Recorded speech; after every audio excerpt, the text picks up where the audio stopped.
कन्नौज में अखिलेश यादव के बयान पर बीजेपी नेता सुभाष यादव ने कड़ी प्रतिक्रिया दी है। अखिलेश ने गौशाला बनाने को लेकर कहा था कि उन्हें गोबर से बदबू आती है, जिसमें सुभाष यादव ने उन्हें सरनेम बदलने की सलाह दे दी है और कहा कि यह बयान सनातन और गौ माता का अपमान है।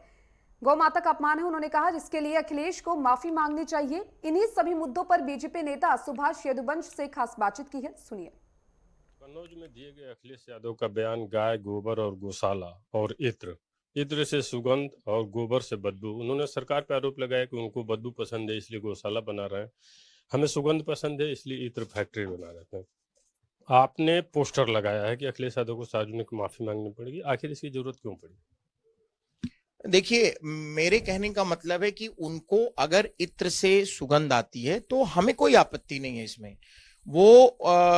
लेकिन अगर उनको गौशाला, गोबर और गाय से दुर्गंध आती है तो इस स्टेटमेंट में हमको भारी आपत्ति है, क्योंकि करोड़ों यदुवंशी समाज के लोग, करोड़ों सनातन धर्म को मानने वाले, करोड़ों पशुपालक लोग, खेतिहर मजदूर किसान लोग, ये गाय के उनकी जीविकोपार्जन का साधन है, उनके लिए पवित्रता की पर्यायवाची है।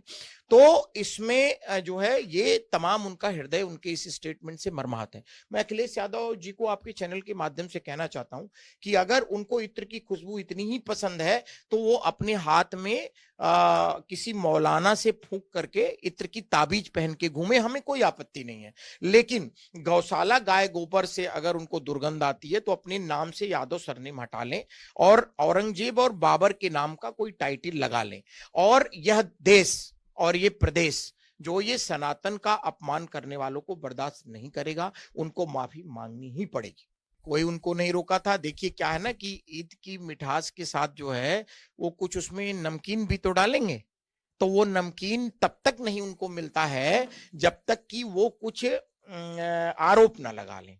और वो आरोप लगाएंगे तो ये लगेगा कि बड़ा संघर्ष करके तब उन लोगों के कार्यक्रम में जाकर के शामिल हुए। इससे वो अपने वोट बैंक के तुष्टीकरण का प्रयास करते हैं।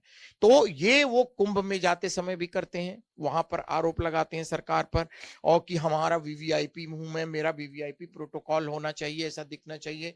और ऐसे ही जब राम मंदिर के प्राण प्रतिष्ठा में बुलाया गया तब तो वहां नहीं आए। कल नवरात्र था तो कल सुबह तक दिन भर वो किसी को बधाई नहीं दिए। 9 वर्ष था हिंदुओं का, उसकी भी किसी को बधाई नहीं दिए।